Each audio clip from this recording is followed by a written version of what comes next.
love me. XOXO.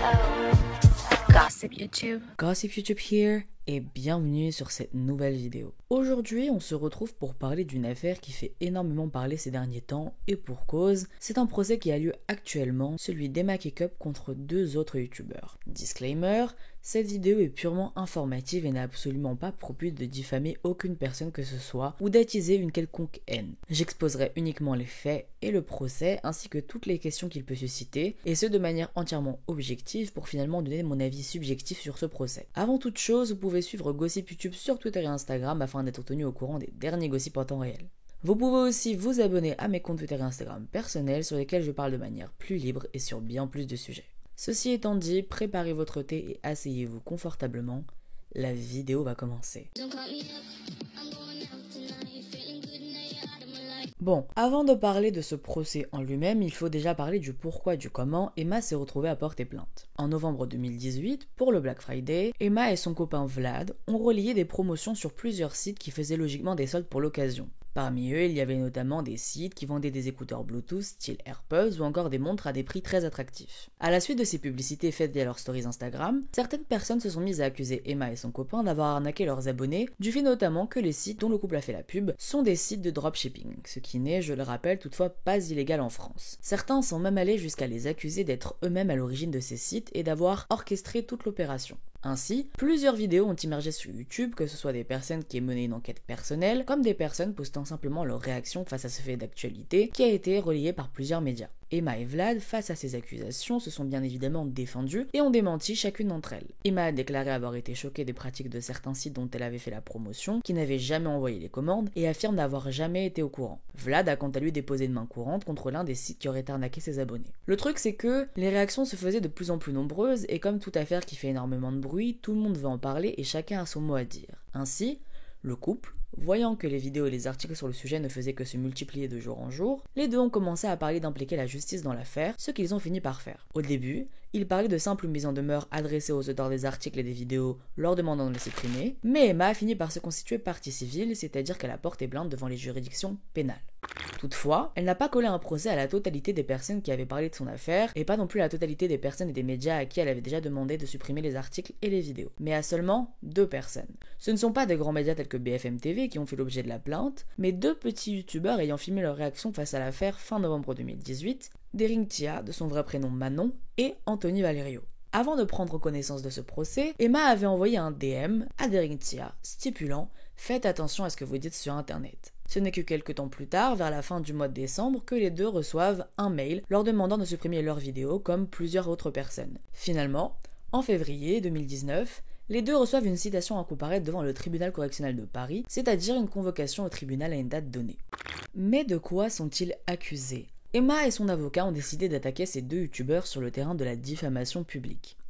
Mais du coup, c'est quoi la diffamation ? Parce que beaucoup en parlent, mais pourtant peu de personnes savent réellement la définir et encore moins la caractériser. La diffamation, c'est une infraction au sens du code pénal et plus précisément c'est un délit punissable de 12 000 € d'amende. Et comme tout délit, l'affaire est jugée devant un tribunal correctionnel, là où ont été convoqués les deux youtubeurs concernés par la plainte. Elle peut être publique comme privée, mais ici elle est bien entendu dite publique parce qu'ils ont été accusés de diffamation à cause de leurs vidéos qui ont été postées sur YouTube, une plateforme où tout le monde avait accès à leur contenu. Ensuite, pour ce qui est de la diffamation en elle-même, elle est définie par l'article 29 de la loi de 1981 sur la liberté de la presse comme toute allégation ou imputation d'un fait qui porte atteinte à l'honneur ou à la considération de la personne ou du corps auquel le fait est imputé. Plus simplement, la diffamation se résume en 2 points principaux, une atteinte à l'honneur et à la considération d'une personne et une allégation ou une imputation d'un fait précis à cette même personne. Par ailleurs, la diffamation est punie même si c'est fait sous forme dubitative ou si on vise une personne qu'on ne va pas expressément nommer mais qu'on peut quand même très facilement deviner. Reste à savoir donc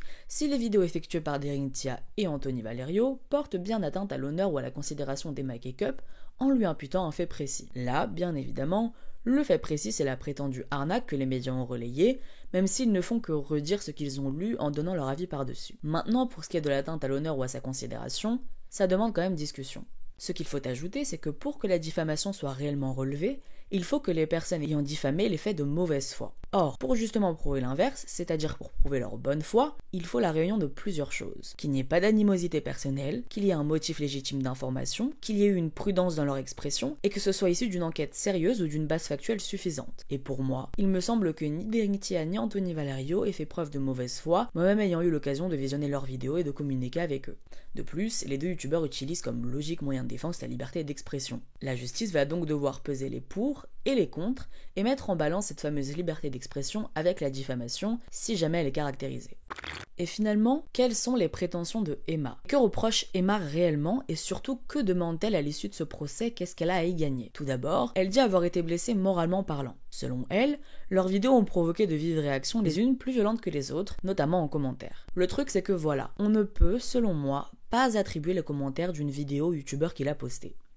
Il ne choisit pas sa communauté et encore plus, il ne choisit pas qui peut commenter sa vidéo, on ne peut pas alors jeter la pierre dessus par rapport à des commentaires sur lesquels ils n'ont aucune réelle incidence et qui, vu le nombre de vues qu'ils ont atteint dans leurs vidéos, ne proviennent même pas de leur propre communauté. Quand quelqu'un se fait insulter dans les commentaires de sa propre vidéo, on ne va pas lui attribuer les mots de ses haters.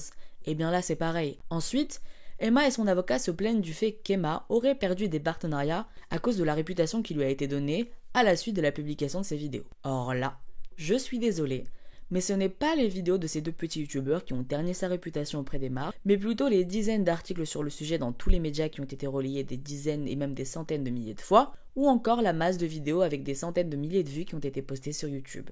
Au final, Emma et son avocat réclament respectivement 20 000 € à Derinthia et 30 000 € à Anthony Valerio. À la première, 10 000 € pour le dommage moral, comme il est dit, subi par Emma du fait de la diffamation, et 10 000 € pour tous les frais liés à la procédure qui, selon le représentant d'Emma Kikup, n'ont pas à être pris en charge par Emma. Pour le second, c'est la même chose, sauf que la somme demandée par rapport au délit de diffamation est de 20 000 €. Pourquoi cette différence de demande? J'en suis pas vraiment sûre. Selon moi, 10 000 € de différence quand même entre les deux paraît assez étrange et presque injustifiée. La citation à comparaître était le 5 avril 2019. Donc au moment où la vidéo est en ligne, elle a déjà eu lieu. Et en effet, l'avocat de Derinthia et Anthony Valerio a publié un communiqué de presse que je vous affiche à l'écran et vous pouvez mettre pause afin de le lire entièrement. Finalement, on ne saura pas qui sortira gagnant de ce procès avant 2020, puisque le réel procès aura lieu le 29 septembre 2020, c'est-à-dire dans plus d'1 an et demi. En conclusion, Emma a fini par coller un procès comme elle l'avait promis. Toutefois, les personnes mises en cause, selon moi, ne méritaient pas ce procès. Leurs vidéos étaient des réactions à chaud sur un fait divers touchant YouTube, ils ne sont pas les seuls à avoir réagi sur le sujet. De plus, ils n'ont en fait que donné leur avis sur des faits relayés par des médias qui eux-mêmes ont relayé des enquêtes réalisées par des internautes. Mais pourquoi Emma s'est-elle attaquée à ces deux youtubeurs et pas à d'autres, ni aux médias qui ont fait des tas d'articles sur eux? Eh bien selon moi, ils sont plus facilement attaquables car leurs propos étaient filmés sans script, sans relecture, et donc ils avaient plus de facilité à utiliser des mots qui pourraient leur porter préjudice. C'est très dommage d'en arriver là, surtout que la somme réclamée est assez exorbitante. On verra bien comment se terminera ce procès, même si Emma n'obtiendra sans doute pas gain de cause. Donc la réponse ce sera en septembre 2020 ou avant si jamais Emma abandonne les charges d'ici là. Voilà, c'est déjà la fin de cette vidéo, vous pouvez vous abonner et activer la cloche pour rester au courant des derniers gossips qui sortiront sur cette chaîne. Likez et commentez la vidéo si vous le souhaitez, moi je vous dis à la prochaine, XOXO, Gossip YouTube.